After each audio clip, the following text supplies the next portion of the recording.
Betul. Bercanda. Baik, assalamualaikum warahmatullahi wabarakatuh. Alhamdulillahirobbilalamin wassalatu wassalamu ala isrofil anbiya'i wal mursalin wa ala alihi washabihi ajmain. Selamat datang, selamat bergabung Ustadz Umar Mita. Kajian hari ini tematik untuk keluarga. Sebagaimana tadi saya sudah bicarakan, kita sudah bicarakan bahwa ini adalah kajian pertamanya Mutiara Kerang dengan Ustadz.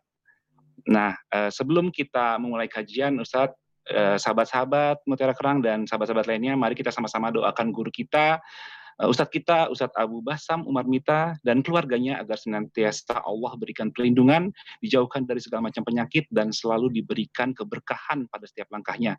Mari sama-sama kita bacakan Al-Fatihah untuk Ustadz. Al-Fatihah. A'udzubillahi minasyaitonirrajim. Bismillahirrahmanirrahim. Alhamdulillahirrahmanirrahim. Alhamdulillahirrahmanirrahim. Maliki yaumiddin. Iyyaka na'budu wa nasta'in. إياك نعبد وإياك نستعين اهدنا الصراط الذين أنعمت. Baik Ustadz, untuk mempersingkat waktu, tempat dan waktunya kami persilahkan Ustadz. Ya.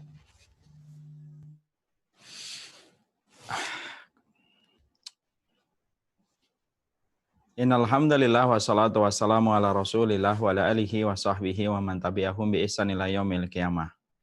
Keluarga-keluargaku iman, keluarga-keluargaku dakwah di Mutiara Kerang dan para pemirsa yang hadir pada kajian virtual malam kali ini, yang semoga senantiasa kita selalu dihempaskan, selalu dilapisi dengan kehangatan istiqomah, dan semoga kita selalu diberkahi dalam setiap urusan kebaikan kita.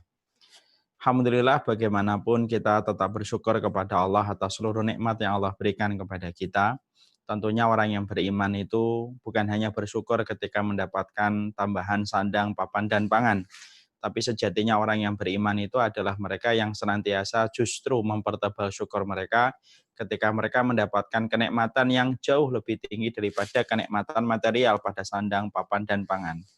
Kenikmatan yang jauh lebih tinggi daripada 3 kenikmatan sandang, papan, dan pangan itu adalah kenikmatan dalam iman, kenikmatan dalam kemudahan kita melakukan dalam kenikmatan kita melakukan ibadah, dan kemudahan kita untuk melakukan ketaatan. Inilah kenikmatan yang sejatinya melampaui kenikmatan sandang, papan, dan pangan. Karena kenikmatan-kenikmatan ini akan menjadikan kita mendapatkan sukses karir kita nanti di kampung akhirat kita. Banyak orang yang diberikan kenikmatan sandang, papan, dan pangan, tapi tidak diberikan kenikmatan untuk melakukan ketaatan. Tidak diberikan kenikmatan kebahagiaan ketika beribadah. Mungkin dia nikmat ketika diberikan sandang, papan, dan pangannya, tapi dia tidak dimudahkan untuk datang ke kajian. Dia tidak dimudahkan untuk bangun melaksanakan sholat di masjid.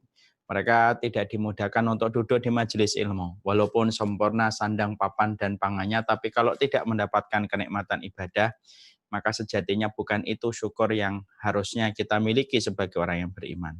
Orang yang beriman adalah mereka yang senantiasa bersyukur ketika sandang, papan, dan pangannya sudah disempurnakan oleh Allah, dan dia bersyukur pula.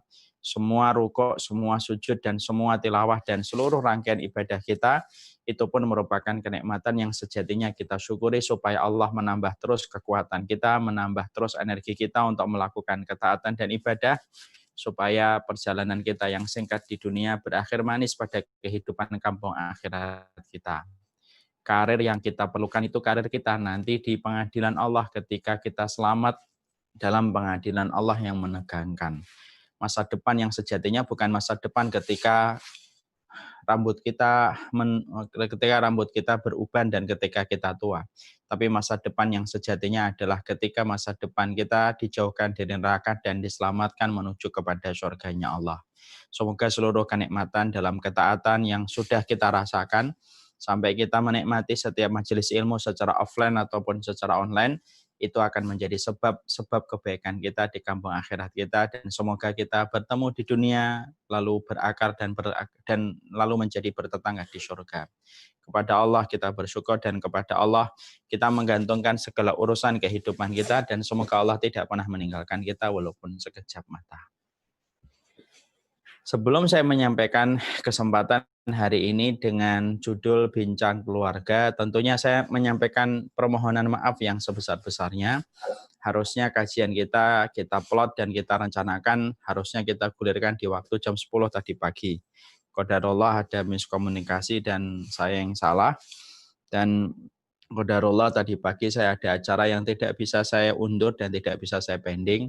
Dan akhirnya saya mempending di acara di waktu malam habis isya, walaupun sebenarnya saya sudah sangat jarang sekali mengisi kajian habis isya.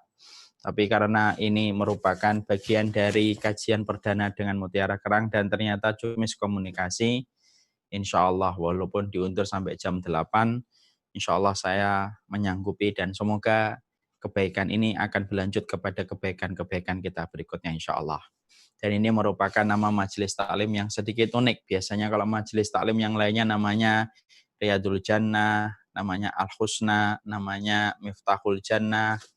Tapi kajian majelis taklim malam kali ini mengingatkan saya kepada makanan seafood, yaitu Mutiara Kerang.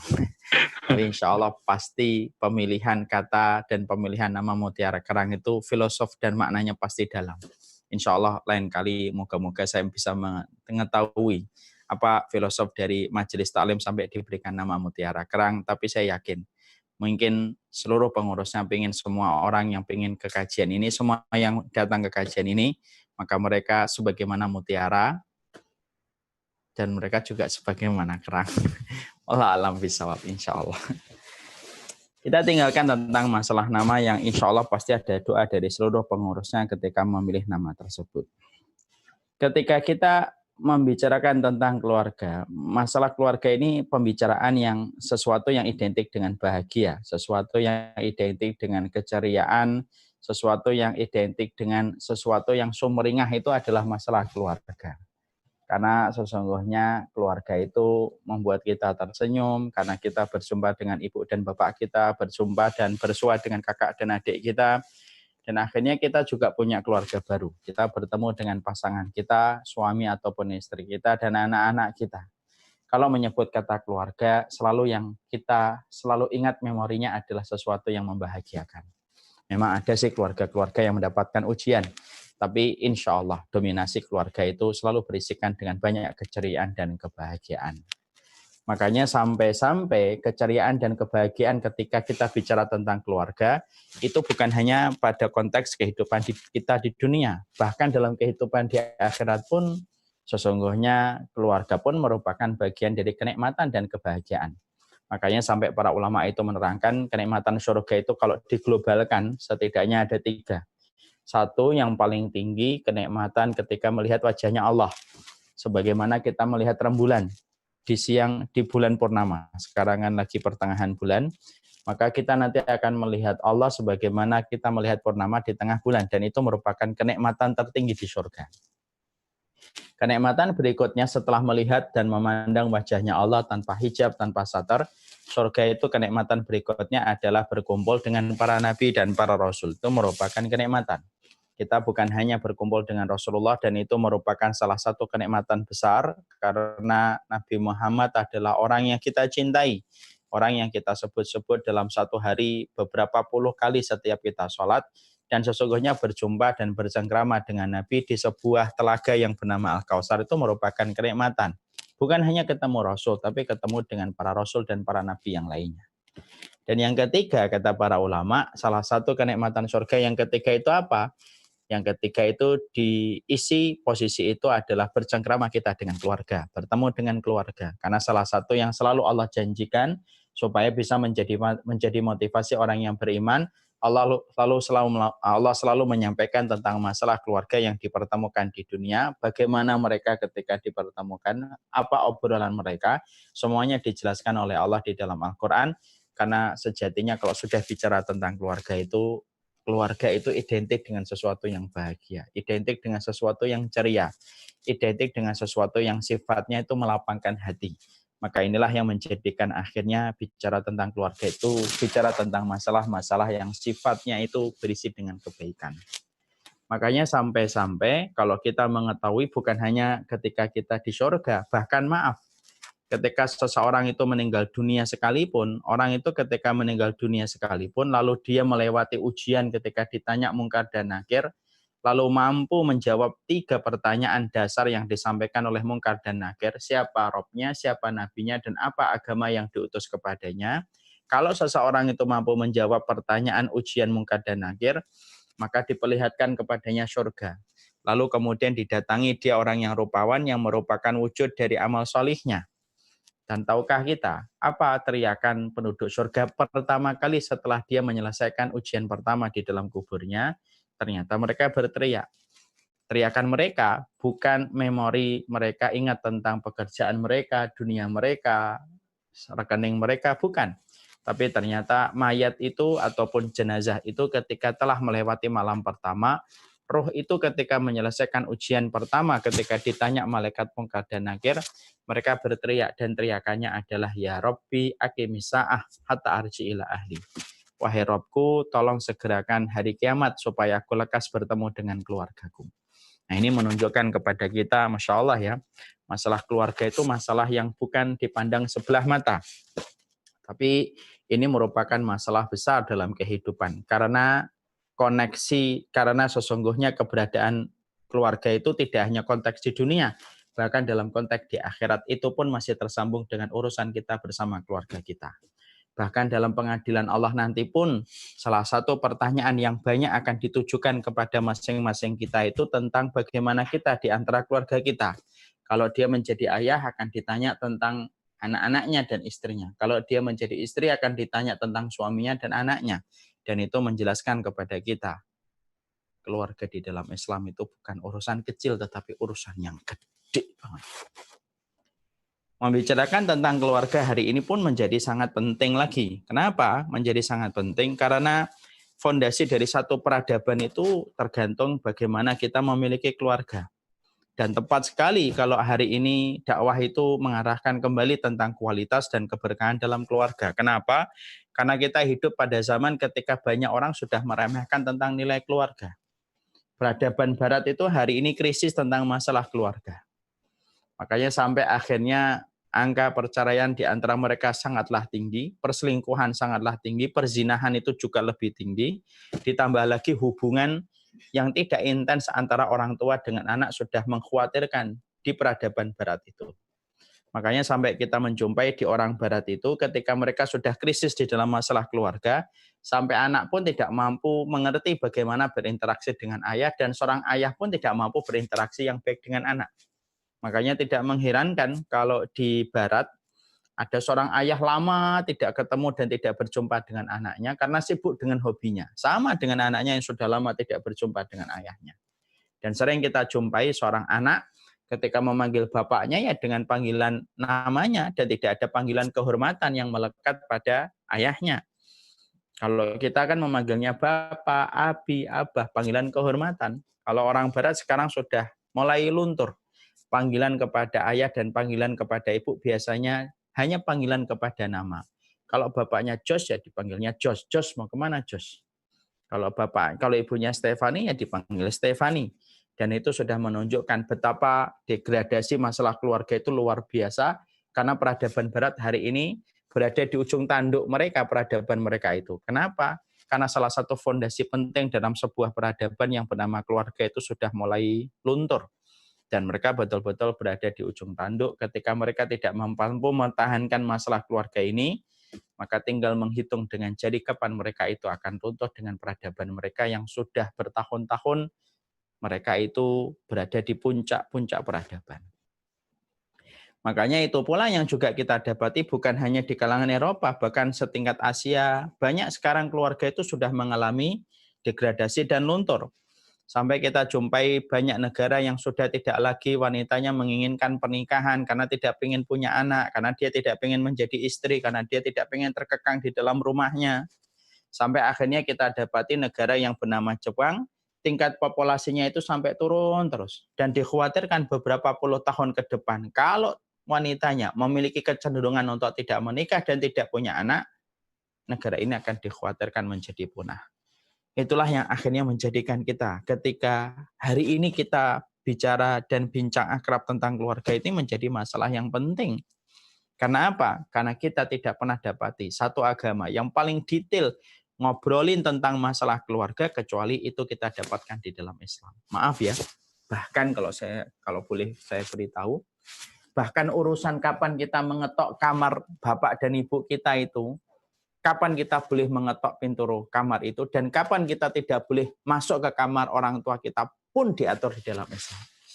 Anak kita tidak boleh selonong boy masuk ke kamar kita ketika sebelum subuh. Anak kita tidak boleh menjadi anak selonong boy ketika masuk ke kamar kita waktu duhur. Anak kita tidak boleh kemudian selonong boy masuk ke kamar kita habis isya. Lu sampai urusan dia masuk ke kamar orang tuanya pun diatur di dalam Islam. Pemilihan nama, pengaturan dan lain sebagainya itu hanya kita dapatkan di dalam syariat Islam yang berfondasi kepada kitabullah dan sunnah. Untuk menunjukkan kepada kita, Islam itu tidak pernah memandang keluarga itu masalah biologis semata. Tapi Islam itu memandang urusan keluarga itu urusan besar. Sampai begitu detail irisan-irisan syariat yang ditetapkan oleh Allah dan Rasul-Nya mengatur setiap orang di dalam masalah keluarga. Karena baiknya keluarga itu baiknya umat. Rusaknya keluarga itu rusaknya umat. Makanya berbagai macam acara hari ini diplot dan disetting bagaimana merusak masalah keluarga. Ya? Dirusak bagaimana keluarga itu saling berjauhan, bagaimana keluarga saling bermusuhan, dan lain sebagainya. Kenapa? Karena merusak satu peradaban itu sederhana. Rusak keluarga-keluarga dalam peradaban itu, maka rusaklah peradaban itu dalam waktu yang sekejap. Nah, makanya itulah yang menjadikan akhirnya kita pada kesempatan hari ini kita bincang tentang keluarga. Ya, karena namanya bincang keluarga, ya ini juga masalahnya berkaitan tentang saya pula.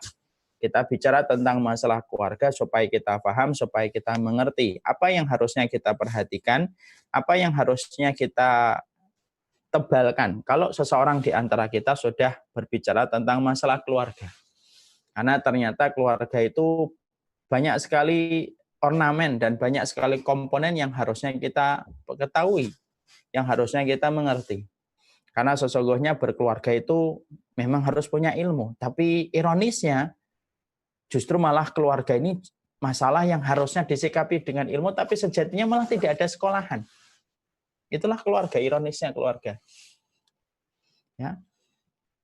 Memahami mesin, ada teknik mesin, 4 tahun sekolahnya. Memahami komputer, ada IT 4 tahun belajarnya. Memahami komunikasi, 4 tahun belajarnya. Tapi anehnya kalau mesin itu memahaminya ada sekolah 4 tahun, kita ini masalah keluarga malah tidak ada sekolahnya. Dan banyak orang yang mereka itu melangsungkan pernikahan, dalam pernikahan itu akhirnya mereka hanya ingin menikah, semata-mata karena dorongan biologis, lalu kemudian tidak ingin berzina, lalu menikah. Tapi komponen yang harus dia ketahui ketika menikah tidak dia ketahui. Dan inilah yang kita khawatirkan. Banyak di antara kita, walaupun sudah lama kita menikah, tapi banyak sekali komponen-komponen pernikahan yang jarang kita ketahui. Di mana ketika komponen-komponen masalah keluarga itu tidak kita ketahui, berakibat parah. Berakibat bahwasanya turunnya keberkahan pada keluarga kita dan turunnya kualitas kita di dalam keluarga. Dan inilah yang kita khawatirkan. Kalau memahami mesin ada belajarnya selama 4 tahun, kalau memahami bahasa Jepang harus sekolah 4 tahun, kalau kemudian memahami masalah ekonomi makro dan ekonomi mikro sampai S2, S3 berarti sampai 6 tahun, 7 tahun, 8 tahun hanya untuk memahami makro dan mikro dalam ekonomi, demi Allah. Bicara tentang keluarga itu jauh lebih butuh ilmu daripada urusan makro dan mikro. Berbicara tentang keluarga itu jauh lebih penting daripada memahami teknik mesin dan teknik sipil. Bangunan yang akan kita bangun di dalam satu proyek. Karena apa?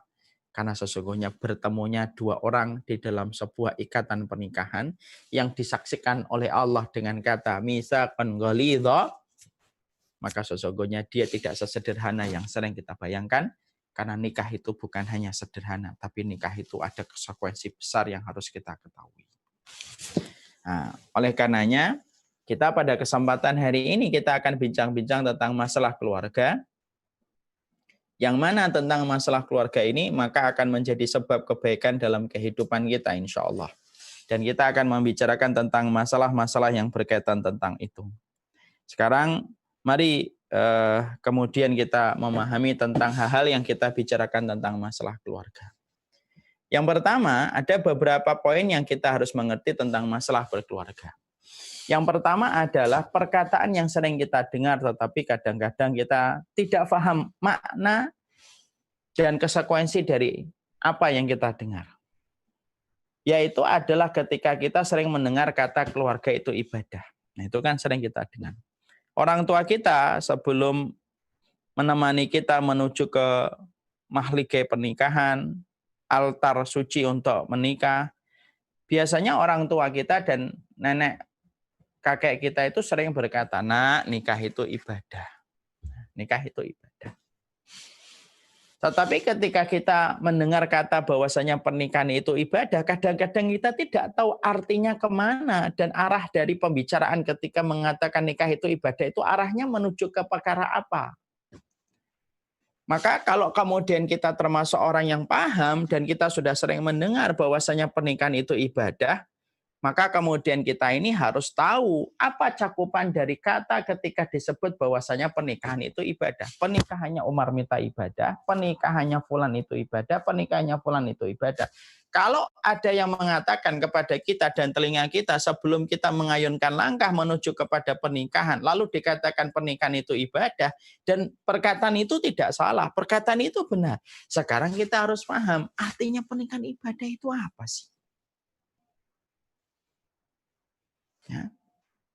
Kenapa para ulama itu menyebut pernikahan itu ibadah?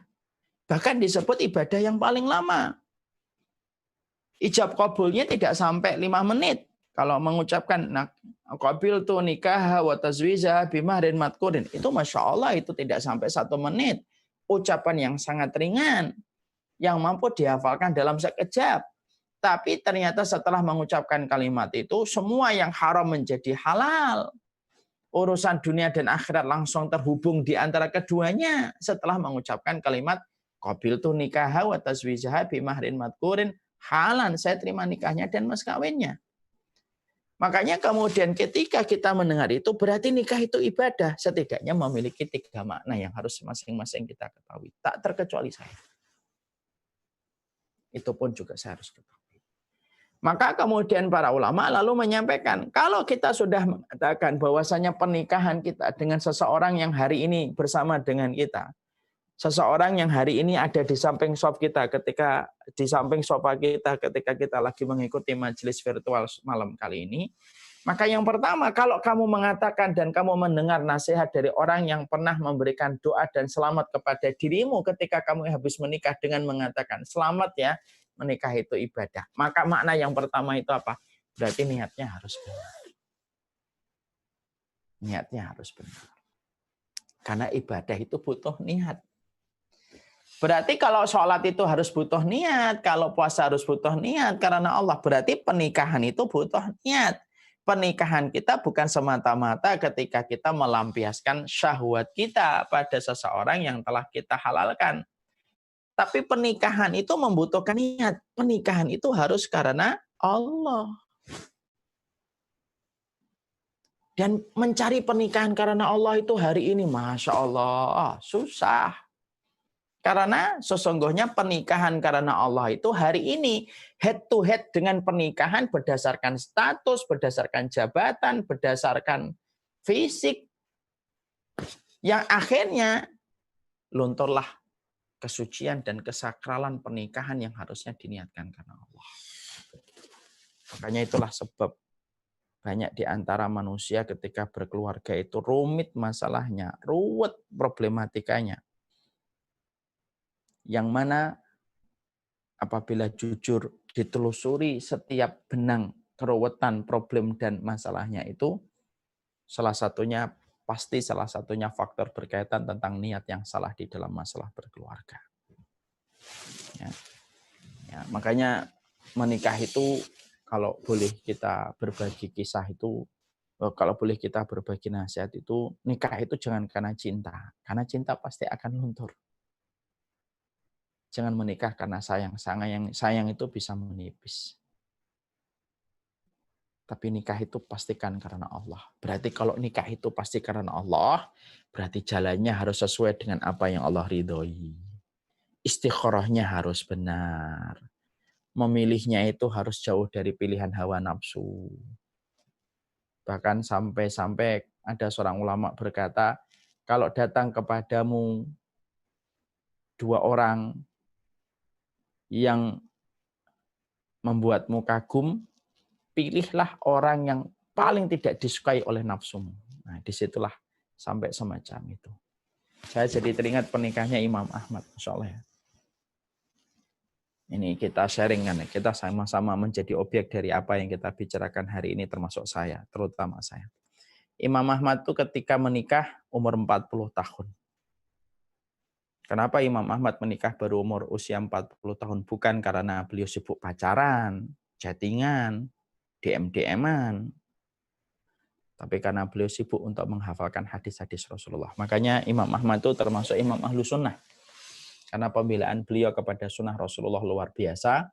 Dan tentunya Imam Ahmad ini hafal 1 juta hadis. Bedalah dengan kita. Kalau kita kan 1 hadis. Kalau beliau 1 juta hadis. Imam Ahmad itu ketika usia 40, barulah dia itu menuju kepada bibinya. Ya, karena ibunya sudah meninggal dunia. Imam Ahmad ini ulama besar yang kemudian ketika bibinya tahu keponakannya itu akhirnya mau menikah, tentunya bibinya senang sekali. Ada satu keluarga yang membuat Imam Ahmad kagum. Saya tuh membayangkan nih keluarga kayak apa ya, sampai setingkat ulama besar Imam Ahmad aja kagum. Dan keluarga itu memiliki 2 putri. 2 putri. Ketika Imam Ahmad mendapati ada 2 putri, maka beliau mengutus bibinya. Jadi kalau kita mau nikah itu jangan langsung investigasi sendiri, tapi mengutus pihak ketiga. Dia berkata sama bibinya, tolong lihatin 2 putrinya itu. Dan ceritakanlah kepadaku setelah engkau melihat mereka berdua di dalam keluarga itu. Bibinya senang melaksanakan apa yang disampaikan oleh Imam Ahmad, mendatangi keluarga itu, dilihat kakak dan adik dari 2 orang yang membuat Imam Ahmad keponakannya itu kagum. Pulang itu bibinya mendatangi Imam Ahmad, dan ketika mendatangi Imam Ahmad, maka bibinya berkata, maka sesungguhnya yang pertama itu cantik, luar biasa, bla bla bla bla bla bla. Diterangkan bagaimana fisiknya dan luar biasa. Yang kedua tidak secantik yang pertama, tapi dia soleha, ibadahnya bagus dan lain sebagainya. Pada saat itulah Imam Ahmad itu nafsunya cenderung kepada yang cantik. Dan Imam Ahmad menyelisihi hawa nafsunya. Masya Allah, ini ilmu tingkat tinggi. Dan beliau memilih yang kedua yang notabene ibadahnya itu bagus. Dan tahukah kita pernikahan yang diniatkan oleh Imam Ahmad karena Allah dan cara memilihnya dengan cara yang paling tidak disukai oleh nafsunya berbuah manis. Ummu Abdillah, gelar bagi istrinya Imam Ahmad. 20 tahun dia menikah bersama Imam Ahmad. Tidak pernah 1 kali pun Imam Ahmad itu marah kepada istrinya karena kelembutan dan kebaikan istrinya kepada Imam Ahmad. Masya Allah.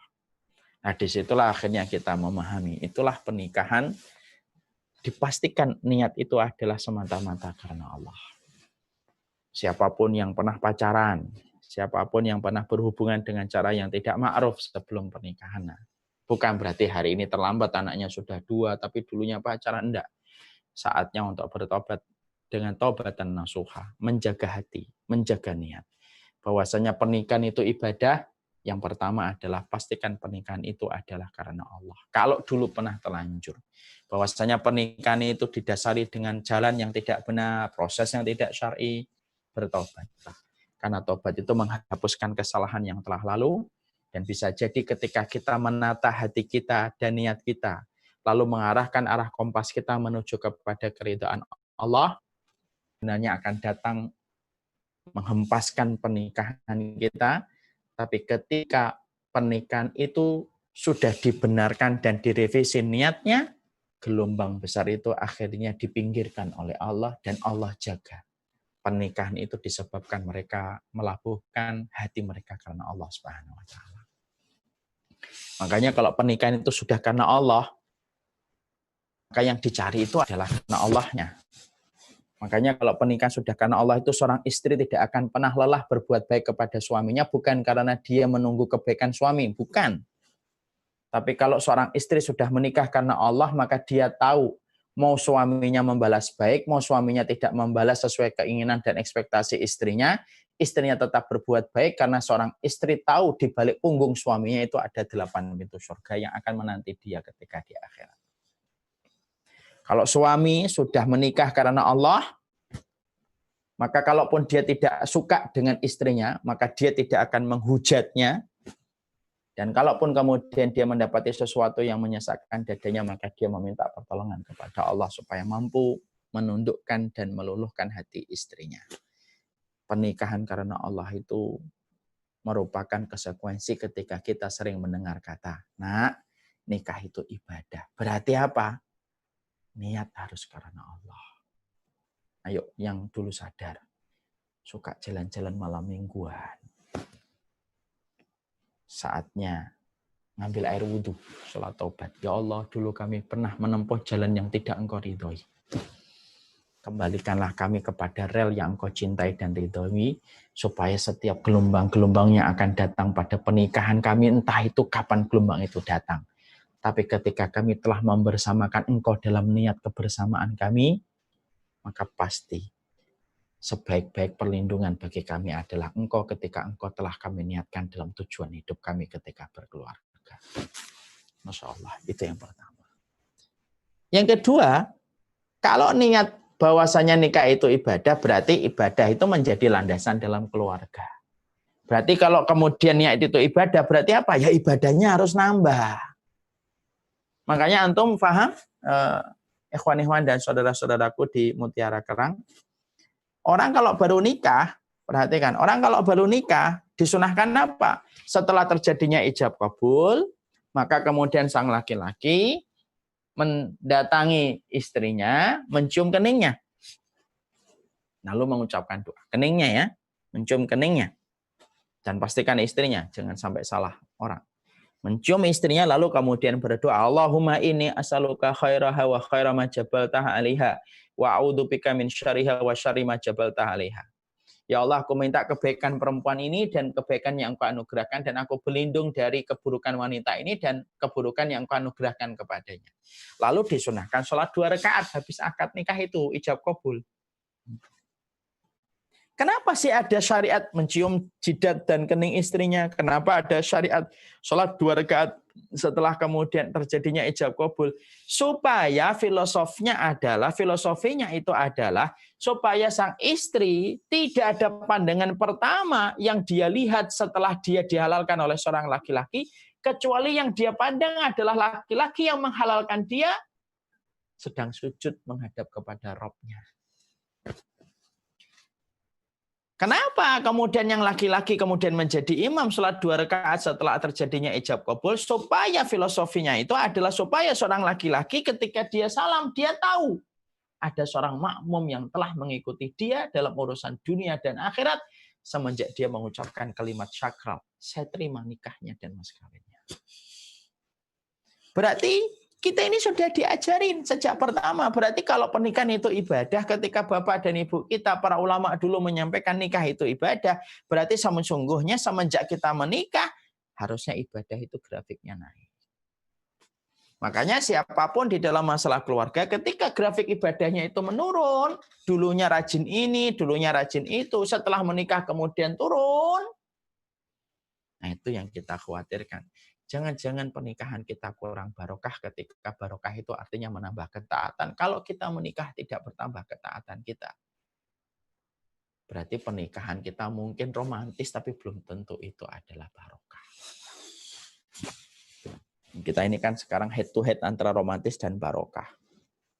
Kalau pecinta K-pop, terus Hollywood, Bollywood, selalu yang dituhankan itu kata romantisme. Sweet couple, selalu begitu. Kalau bagi orang beriman itu bukan di situ yang paling penting. Romantis itu bumbu, hasil, efek dari keberkahan. Makanya kemudian akhirnya disitulah kita memahami Berarti kalau pernikahan itu ibadah. Makanya laki-laki yang paling disayang sama Allah itu siapa? Suami yang paling disayang oleh Allah kalau di tengah malam itu siapa? Laki-laki yang paling disayang oleh Allah di tengah malam bukan laki-laki yang sholat tahajud sendirian.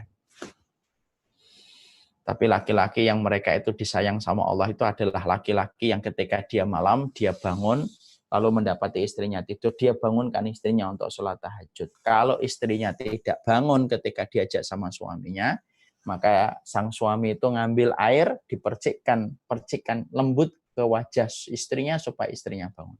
Percikan ya. Jangan dibawakan 3 galon, ya, banjir. Dan seorang istri yang disayang sama Allah di tengah malam, pada gelapnya gulita malam, di tengah rembulan itu apa? Istri siapa yang paling disayang sama Allah itu? Seorang istri yang ketika di waktu malam dia bangun, ketika akan melaksanakan sholat qiyamul lail, dia mendapati suaminya dalam kondisi tidur, dia bangunkan suaminya.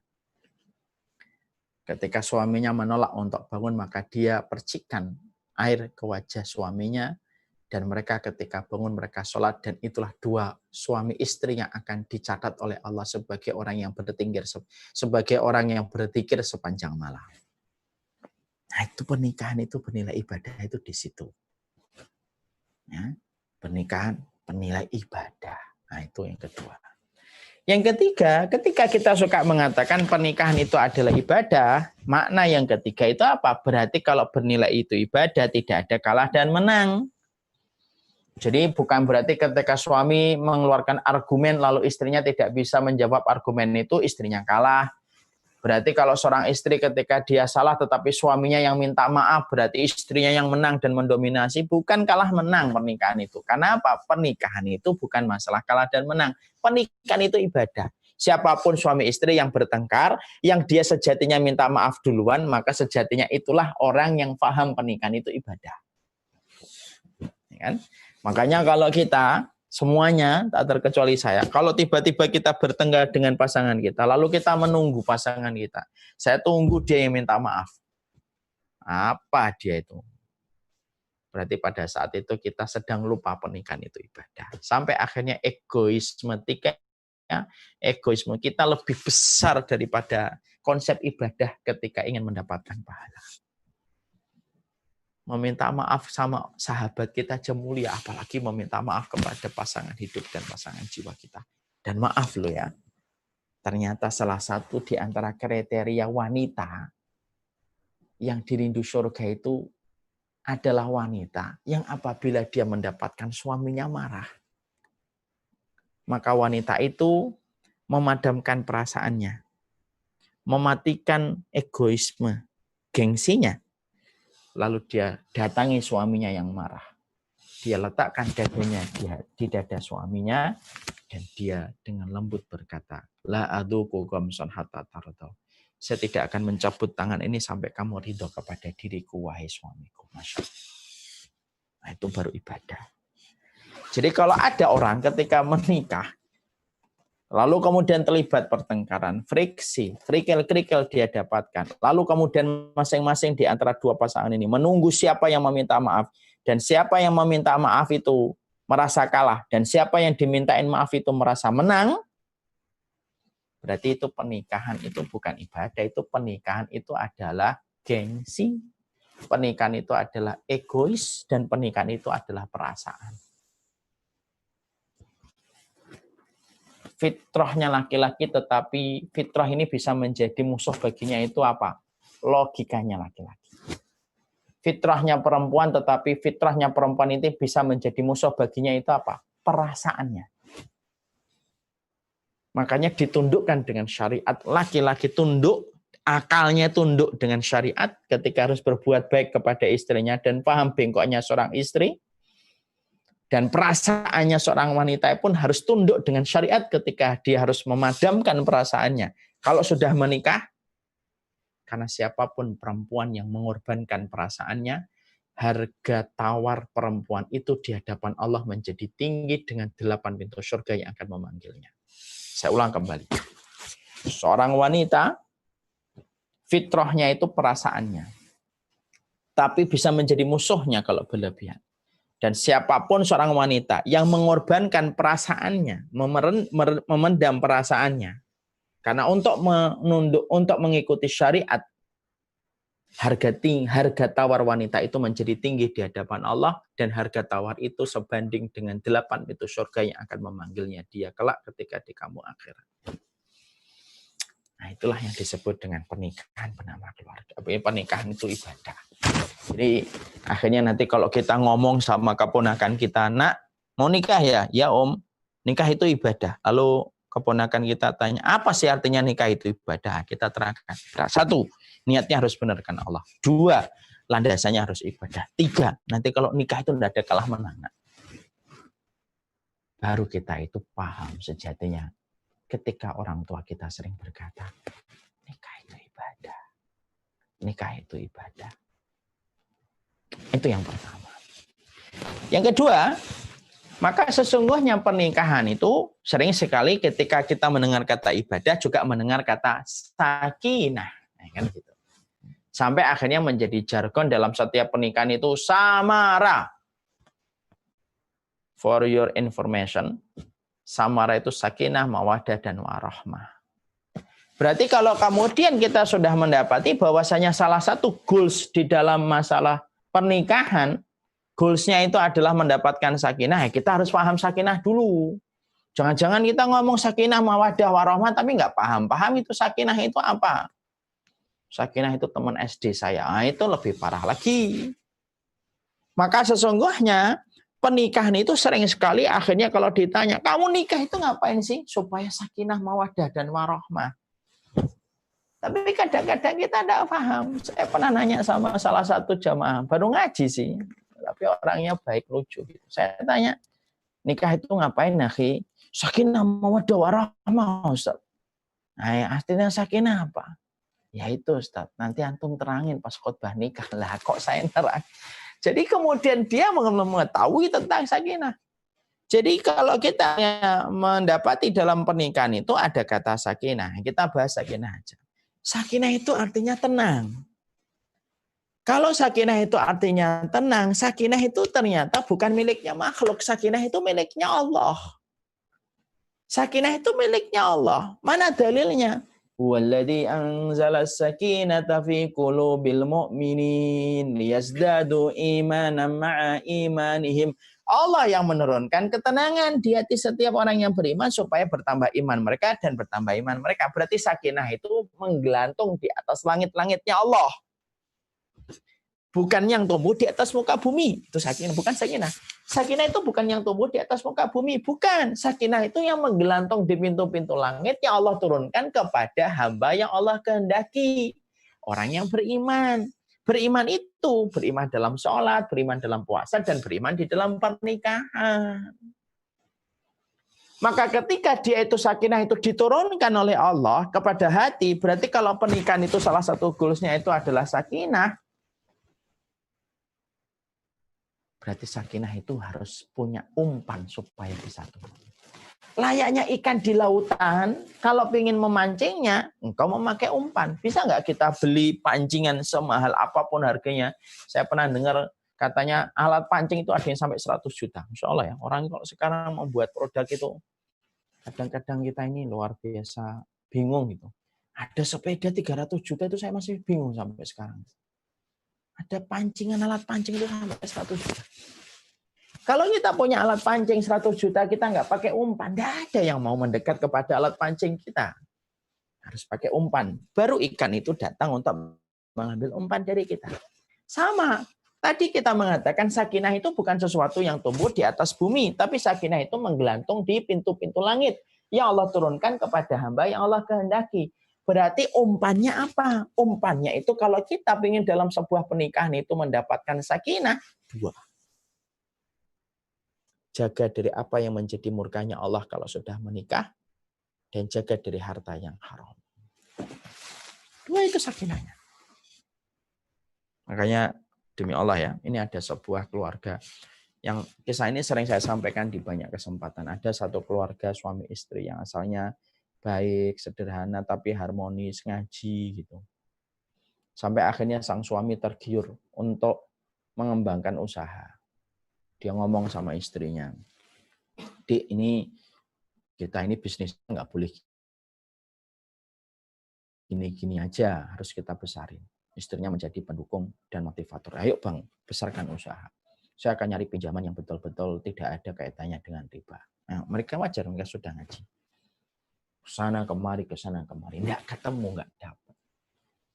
Akhirnya sang suami mulai putus asa dan mulai tergiur untuk meminjam riba. Karena minjam riba itu kan instan dan cepat. Sang istri pertama kali ketika mendengar perkataan, "Jangan Bang, kita sudah ngaji, kita sudah paham, kita sudah tahu, bla bla bla bla bla bla bla." Tapi sang suami itu ngerti bagaimana melunakkan hati sang istri. Disampaikan pelan-pelan, dikasih narasi-narasi. Nanti kalau kita pinjam riba, kita tambah ngajinya, kita tambah sedekahnya nanti kalau usaha kita berhasil. Istri akhirnya kalah dengan narasi yang dibuat oleh sang suami. Kalah dia.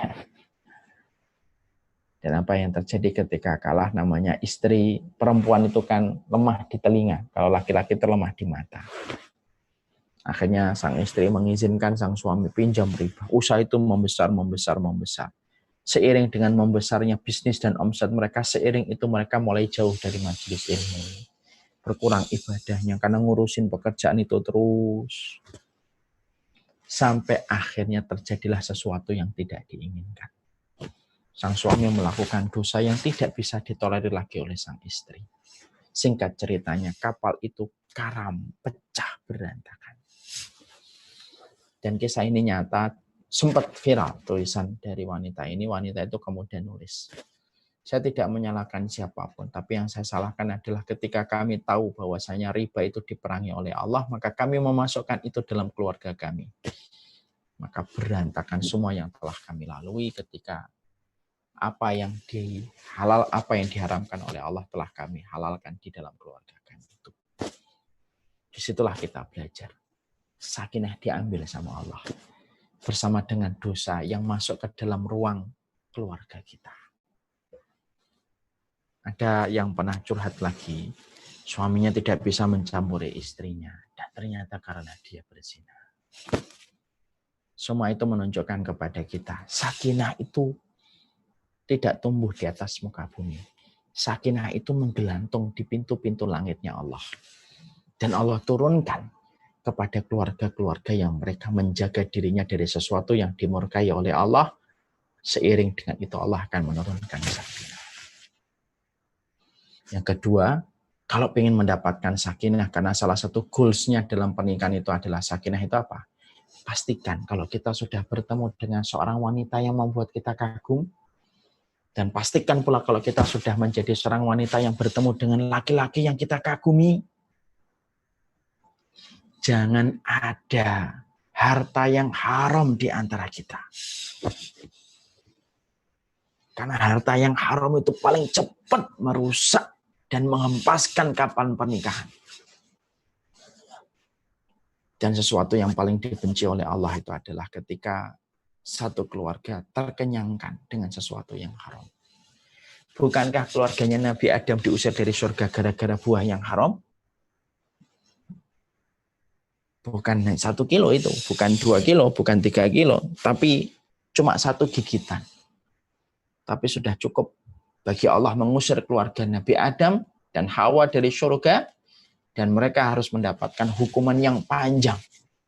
Ratusan tahun mereka melewati bumi, terpisahkan, berjumpa kembali, mendapatkan berbagai macam ujian, sampai akhirnya mereka bertobat dan diterima oleh Allah tobatnya dan kembali ke surga. Apa yang kita ambil pelajaran dari Adam dan Hawa?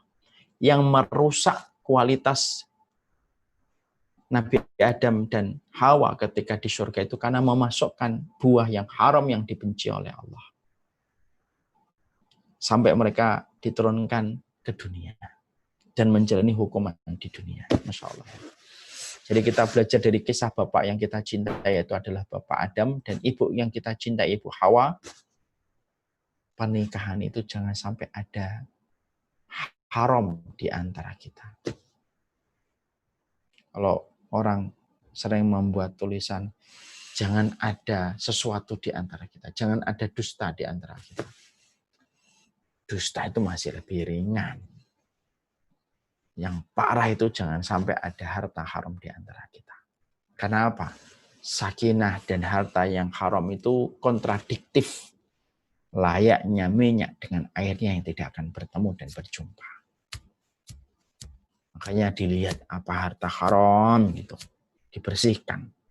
Sebelum Allah yang membersihkan dengan hukuman na'udzubillahi min dzalik. Itu yang kedua. Yang ketiga, pernikahan itu bukan hanya urusan biologis. Pernikahan itu sejatinya adalah urusan ideologis bagi orang yang beriman. Makanya kalau kita mendapati di kitab-kitab para ulama dulu kenapa sih tidak sampai membahas tentang, mereka tidak sampai nulis tentang novel pernikahan sampai detail. Para ulama dulu tidak membahas itu. Karena apa? Pernikahan itu bukan urusan biologis antara cinta dan cinta, enggak. Karena para ulama dulu dan orang soleh terdahulu itu mereka ngerti urusan cinta itu urusan yang mereka rasakan dan itu private-nya mereka di antara keluarga mereka. Makanya tidak ada ulama yang menceritakan kisah cinta mereka sampai detail, tidak ada. Tapi urusan besar yang mereka lakukan itu apa? Pernikahan itu urusan ideologis. Makanya pernikahan itu kalau sudah disangkutkan dengan ideologis, musuh-musuh Allah itu tidak akan pernah dia itu. Musuh-musuh Allah itu akan ketakutan. Kalau keluarga-keluarga itu sudah memiliki konsep ideologis dalam setiap pernikahan mereka dan keluarga mereka. Ya, saya ambilkan contoh. Israel itu bukan hanya bingung menghadapi Hamas dan semangat perjuangan rakyat Palestina yang tidak pernah pupus walaupun sudah disambut dengan es air mata, dengan peluru, dan berbagai macam serangan. Tapi yang membuat Israel, Yahudi itu dalam kondisi kebingungan itu apa? Mereka itu sedang bingung menghadapi jumlah demografi masyarakat Palestina yang luar biasa. Masyarakat Palestina itu termasuk masyarakat yang tinggi populasi pertumbuhan penduduknya. Cuma di-skip oleh data. Padahal banyak sekali yang menyampaikan ke saya tuh Palestina tuh wanitanya subur-subur, Ustaz. Sana dibom mati 2 orang, lahir 7 orang anak bayi laki-laki.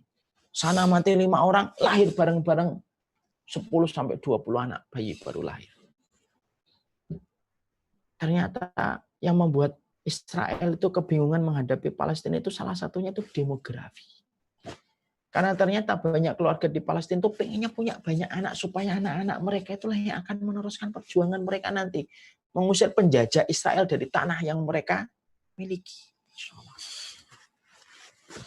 Saya terus bayangkan, kalau pernikahan itu ideologis, hanya punya banyak anak aja ditakutin. Apalagi ketika keluarga itu punya visi dan misi. Di mana dia itu bukan hanya bertemu, melampiaskan syahwat, melampiaskan biologisnya, tapi ketika pernikahan itu bercita-cita bagaimana mempersiapkan keturunan yang bisa memberikan kontribusi pada agama Allah. Coba kalau setiap orang yang nikah hari ini kalau ditanya, selain kamu ingin mendapatkan sakinah, kamu pengennya apa dalam menikah? Saya pengen anak-anak saya nanti menjadi pengikutnya Imam Mahdi. Apa pengikutnya Dajjal tidak gemeter itu menghadapi keluarga-keluarga muslim yang sudah mempersiapkan anak-anak mereka untuk membawa dan untuk mengikuti Imam Mahdi yang akan membawa genderang, yang akan membawa panji kebenaran. Makanya pernikahan itu ideologis. Yang membebaskan Palestina yaitu adalah Salahuddin Al-Ayyubi, itu pernikahan dari satu wanita yang ingin punya seorang suami yang bisa menjamin dia memberikan anak yang membebaskan Palestina, lahir dari seorang laki-laki yang juga mencari istri yang bisa membantunya untuk melahirkan keturunan untuk membebaskan Baitul Maqdis. Orang yang punya niat yang sama diatur detail oleh Allah supaya ketemu, ketika akhirnya ketemu dengan rahim yang sama-sama memiliki untuk membebaskan Baitul Maqdis, lahirlah Salahuddin Al-Ayyubi. Pernikahan itu ideologis. Jadi pernikahan kita ini tuh harusnya siapa nanti yang akan menghafalkan Quran? Siapa nanti yang kemudian akan menjadi dokter yang membantu rakyat miskin? Siapa yang jadi teknokrat yang akan membantu Islam? Nah, semuanya diatur. Jadi akhirnya kalau nanti sudah diatur siapa yang jadi ustadz, siapa yang jadi alul ilmi, siapa yang jadi dokter, pernikahan itu akhirnya dia mengatur langkahnya detail gitu. Karena pernikahan itu sejatinya adalah mempersiapkan keturunan yang siap berkontribusi pada agama Allah. itu. Jadi pernikahan itu bukan hanya urusan biologis, tapi urusan ideologis. Saya ingin kalau nikah anak saya hafal Quran, Ustaz. Karena saya Iqra masih Iqra 3. Tidak apa-apa, itu ideologis itu sudah. Boleh kita hanya Iqra 3, anak kita harus hafal Quran. Saya ingin nanti kalau nikah anak saya pergi belajar ke Mesir, ke Madinah, itu pernikahan ideologis. Kayak Imam Syafi'i, ibunya itu ibu ideologis itu. Dia tidak menginginkan putranya Syafi'i itu macam-macam. Saya ingin Imam Syafi'i berilmu. Bahkan ibunya sampai pernah berkata, kalau tidak salah berkata begini, kalaulah rambut ini bisa aku jual untuk mendapatkan dirham, untuk membantu pembiayaan pendidikannya Syafi'i, aku jual rambut ini. Pernikahan ideologis itu kayak ibu ideologisnya kayak Imam Ahmad. Mendapati anaknya itu digendong setiap subuh, dibawa ke masjid, supaya di masjid itu hatinya tertaut pada rumahnya Allah. Padahal Imam Ahmad pada saat itu masih belia dan belum bisa apa-apa. Tapi sudah dibawa ibunya ke masjid untuk sholat. Ibu ideologis itu kayak ibundanya Imam Bukhari. Ketika anaknya itu buta, dia berdoa terus supaya disembuhkan butanya, supaya nanti diwakafkan anak itu kepada Allah. Itu pernikahan ideologis. Jangan-jangan pernikahan kita itu orientasinya ujung-ujungnya dunia. Anak kita nanti SD-nya di sini, SMP-nya di sini, SMA-nya di sini. Kerjanya nanti kuliahnya di sini, kerja di sini, nanti penghasilannya gini, nanti kalau kita tua tinggal menikmati masa tua kita. Itu pernikahan obsesi dunia. Pernikahan itu sejatinya adalah ideologis. Nah, siapkan keturunan kita.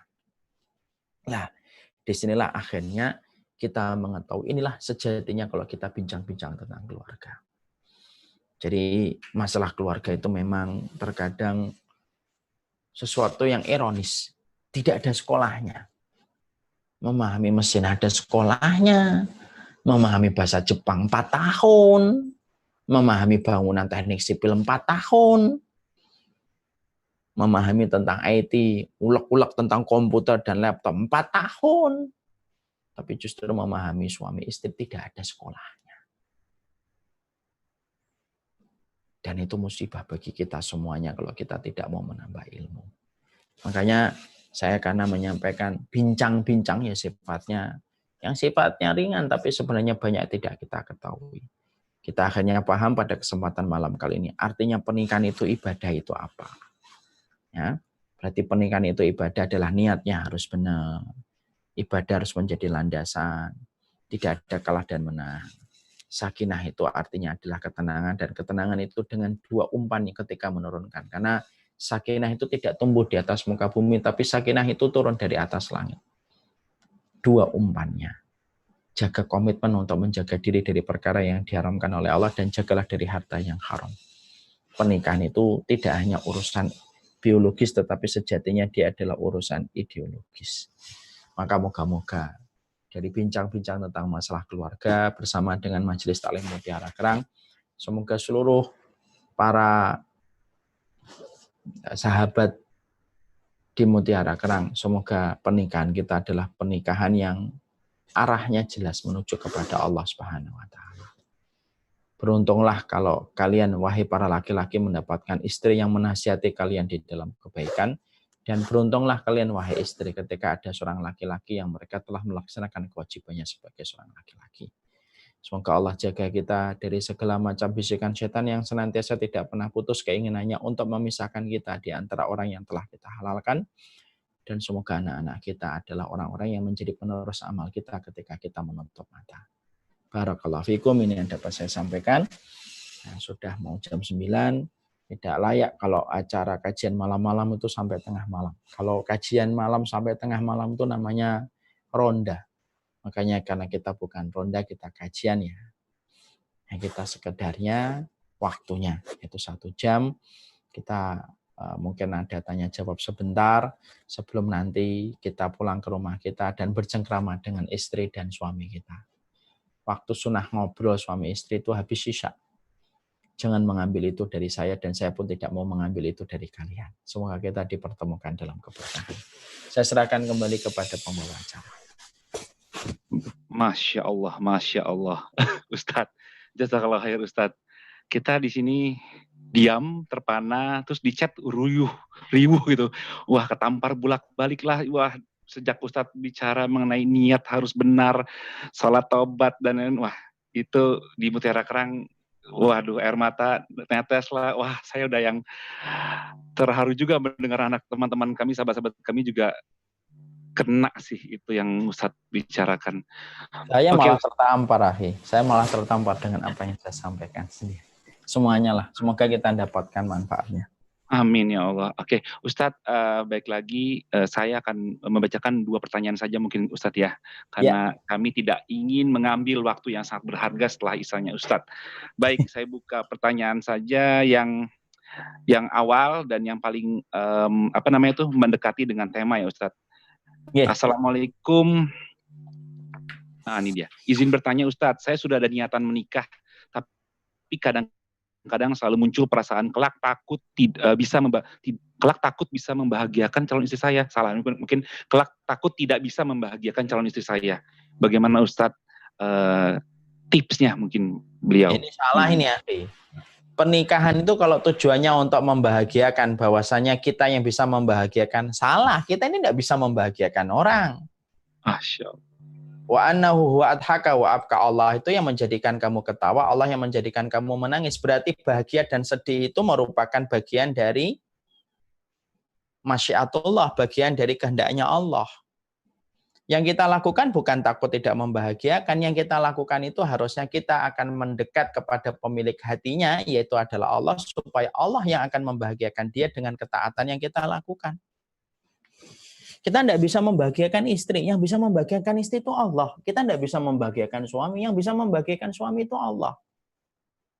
Cuma kita berikhtiar untuk menjadi bagian dari orang yang bisa memberikan itu kepada orang yang kita cintai. Tapi sejatinya yang membahagiakan dan sejatinya yang membuat kita menangis itu hanyalah Allah. Kalau pernikahan itu saya khawatir nanti tidak bisa membahagiakan. Kalau ini laki-laki yang bertanya, laki-laki kok sudah kalah perang sebelum peperangan dimulai itu gimana? Nanti bagaimana kita akan menghadapi urusan yang lebih besar? Kalau seorang perempuan aja urusan perempuan yang kita diperintahkan halalkan supaya terjaga dari yang haram, kita sudah ciu duluan. Kita sudah nggak punya nyali gitu. Nah, terus kita punya nyalinya sama siapa? Kalau sama seorang wanita aja kita nggak punya nyali. Nikah. Minta kekuatan sama Allah. Ya Allah, saya nikahkan ya Allah. Dan moga-moga ketika saya menikahi dia, itu menjadi sebab engkau membahagiakan dia. Allah alam bisa.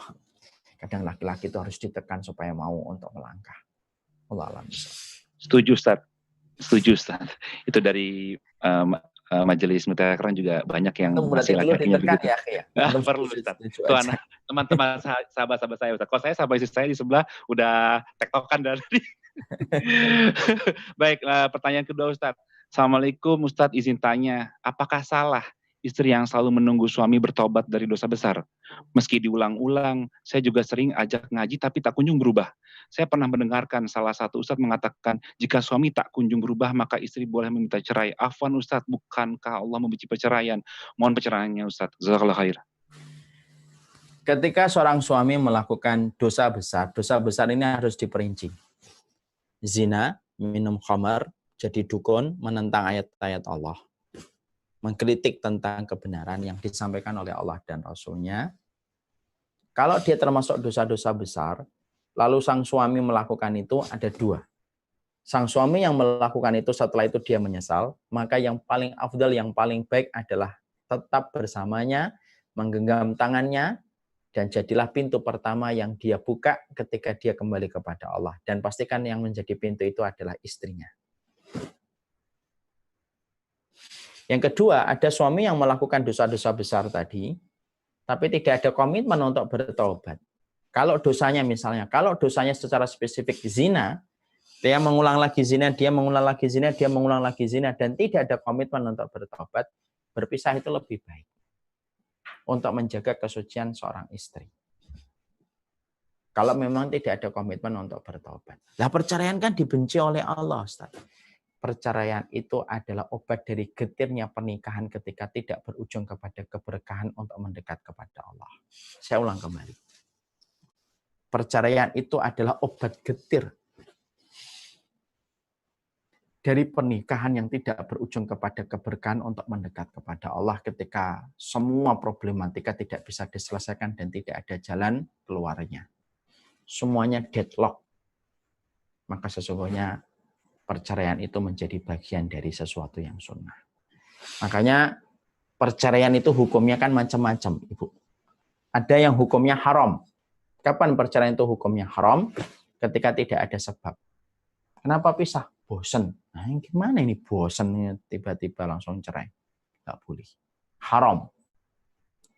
Pernikahan yang kemudian jatuhnya itu adalah makruh. Kapan itu pernikahan itu menjadi makruh? Ya, ketika kemudian ada satu hal, kesalahan yang sebenarnya kesalahan itu masih bisa diperbaiki, makruh. Tapi perceraian itu bisa menjadi wajib. Kapan itu?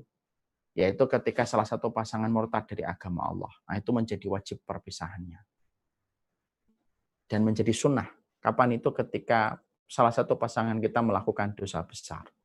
Dan bisa menjadi wajib kalau orang yang melakukan dosa besar itu tidak ada komitmen untuk bertobat. Dalam kasus secara spesifik zina, dia berzina. Terus kemudian kita masih sabar menunggunya. Zina lagi. Zina lagi, zina lagi. Maka perceraian pada kondisi yang semacam ini bisa mendekati hukumnya wajib untuk menjaga kesucian wanita supaya dia tidak bersuamikan dengan seorang penzina, karena seorang wanita suci tidak akan pernah bersama dengan seorang laki-laki yang berzina. Allah a'lam bishawab. Jazakallah khair Ustaz. Boleh nanya Ustaz, ini bisa ada waktu satu pertanyaan lagi atau sudah cukup atau bagaimana Boleh, Ustaz? satu lagi aja ya. Oke, satu lagi. Nah, ini sesuai dengan yang paling cepat-cepatan di atas. Assalamualaikum Pak Ustadz, saya seorang istri yang bekerja di kantor. Oh, sudah bernikah dan bekerja di kantor. Sekarang ini saya sedang sedih, takut dan bingung karena saya suka dengan teman kantor karena kami dekat. Selingkuh hati maksudnya Ustadz. Saya menyadari kalau saya salah, bagaimana sikap saya ke depannya pada laki-laki teman kantor saya. Dan apakah saya harus jujur pada suami tentang masalah isi hati saya? Jazakallah Ustadz. Sebenarnya sih, ya lanjut Ustadz, silahkan. Yang wanita udah nikah? Iya betul Ustadz. Yang laki-laki sudah nikah? Yang lakinya yang di teman kantor sudah disebutkan Ustadz. Dia suka sama laki-laki tersebut. Aduh.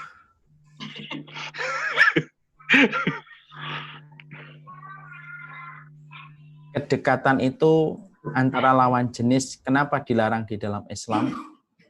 Karena hal semacam inilah yang akan menjadi masalah besar dalam kehidupan manusia. Titik lemahnya laki-laki itu perempuan. Dan titik lemahnya wanita selain harta itu adalah laki-laki yang dia suka, di mana perasaannya kalau sudah mendominasi hilang. Semua ilmu dan semua pengalaman hidupnya. Makanya dalam Islam itu ditutup rapat.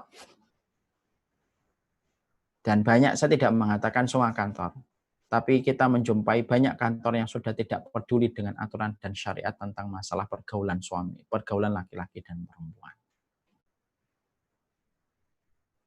Mencintai dan sayang kepada laki-laki yang bukan suami itu zina hati dan itu berpotensi dosa besar. Karena apa yang kamu cari pada laki-laki itu sebenarnya ada pada laki-laki yang telah menjadi suamimu.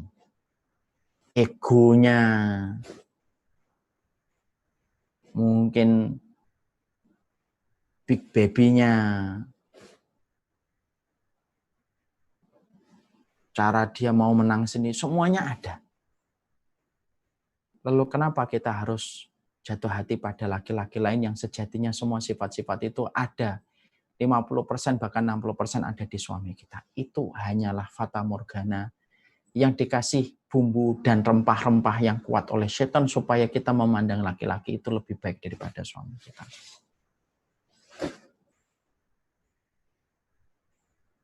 Al-qarib minal aini qaribun fil qalbi.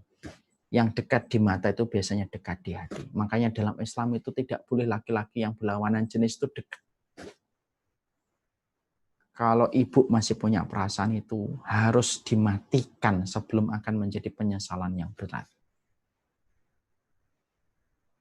Saya pernah mendapatkan orang itu berkata, ada seorang istri, dia sudah punya suami, sudah punya anak. Lalu kemudian dia digoda sama laki-laki lain yang belum punya keluarga. Dan dia merasa itu laki-laki jauh lebih baik daripada suaminya. Sampai sang perempuan ini jatuh hati sama laki-laki tersebut. Ini kisah nyata. Sampai akhirnya kemudian dia ngasih apapun yang diminta oleh laki-laki tersebut. Na'udzubillahi min dzalik, sampai akhirnya sang perempuan hamil. Dan ketika sang wanita itu hamil, nampaklah semua belang yang dimiliki oleh laki-laki itu ketika laki-laki itu dengan enteng berkata kepada perempuan itu, gugurkan kandunganmu karena aku tidak bisa bertanggung jawab karena kamu masih punya suami. Sang wanita itu kemudian berkata, saya akan pisah, cerai dari suami saya supaya bisa nikahin kamu. Saya tidak bisa nikahin kamu. Karena kamu saja sama suamimu aja berselingkuh, nanti kalau kemudian nikah sama aku, jangan-jangan nanti kamu juga melakukan itu kepada saya. Wanita ini kemudian ketika bertanya di satu tempat dan satu kajian, beliau dalam kondisi pengen bertaubat. Saya bilang dosa besar itu, tapi insya Allah kalau bertobat dengan taubatan nasuha, semoga Allah mengampuni. Cukuplah kisah itu membuka kepada mata dan hati kita. Perasaan boleh dimiliki oleh setiap perempuan, tapi itu harus diikat dengan syariat. Dan harus mengetahui banyak pengalaman yang ada di sekitar kita. Sekali lagi, laki-laki yang membuatmu kagum, 50% sifatnya ada di suami kita. Matanya, hidungnya, egonya, dan lain sebagainya. Kalau dia tampak indah, berarti di situ ada rempah-rempah. Di situ ada racun yang dikasih rempah-rempah oleh setan supaya menjadikan dia lebih tampak indah daripada suami kita. Dan disitulah kita kalau sudah masuk ke permainan setan. Susah kita menghentikannya kalau kita tidak menghentikan dari hari ini. Allah alam bishawab. Baik Ustadz, jazakallah khair Ustadz. Alhamdulillah. Kami sekarang sudah di ujung acara. Bagaimana kalau Ustadz menutup dengan doa dan doa kafaratul majelis? Silakan Ustadz.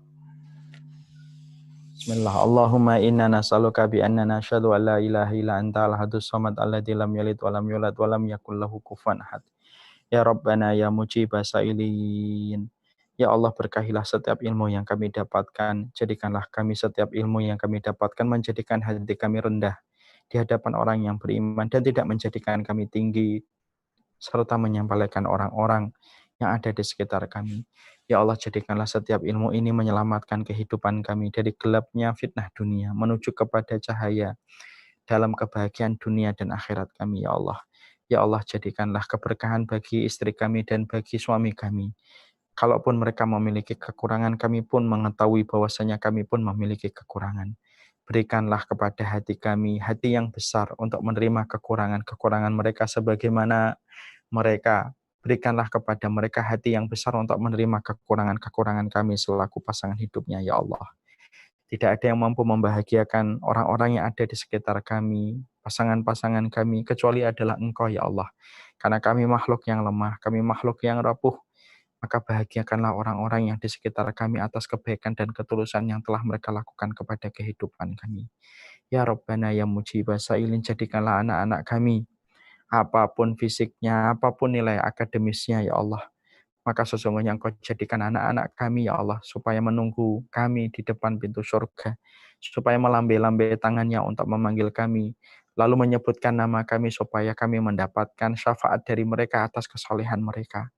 Kalaulah kami penuh dosa, setidaknya anak-anak kami Engkau jaga dari dosa. Kalau setidaknya kami banyak melakukan kemaksiatan, ya Allah, setidaknya jaga anak-anak dan keturunan kami dari kemaksiatan. Kalaulah kami selama ini jauh dari Engkau, ya Allah, Setidaknya Engkau jaga anak-anak kami supaya anak-anak kami dekat dengan Engkau ya Allah. Karena harapan bagi kami adalah anak-anak kami. Umur kedua kami itu adalah anak-anak kami ya Allah. Kami tidak menggenggam hatinya. Karena Engkaulah yang menggenggam hati dan membolak-balikkan hati mereka ya Allah. Jadikanlah anak-anak kami ya Allah permata dan penyucuk pandangan bagi kami ya Allah. Ya Allah, jadikanlah orang tua kami yang telah meninggal dunia. Kau haramkan kulitnya dari adab kubur. Ya Allah, jadikanlah tempat-tempat barzah mereka taman-taman surga ya Allah. Kami sungguh menjadi saksi atas kebaikan dan ketulusan orang tua kami ya Allah ketika mereka hidup mendidik kami sampai hari ini ya Allah. Jadikanlah setiap air susu, keringat-keringat yang telah mereka berikan kepada kami ya Allah menjadi sebab kebaikan kehidupan mereka di alam barzah. Ya Allah, rahmati orang tua kami yang masih hidup, sehatkanlah mereka. Kuatkanlah mereka ya Allah dan jadikanlah kami anak yang terus berbakti kepada orang tua kami. Sallallahu ala nabiyina Muhammad walhamdulillahirabbil alamin. Alhamdulillahirabbil alamin.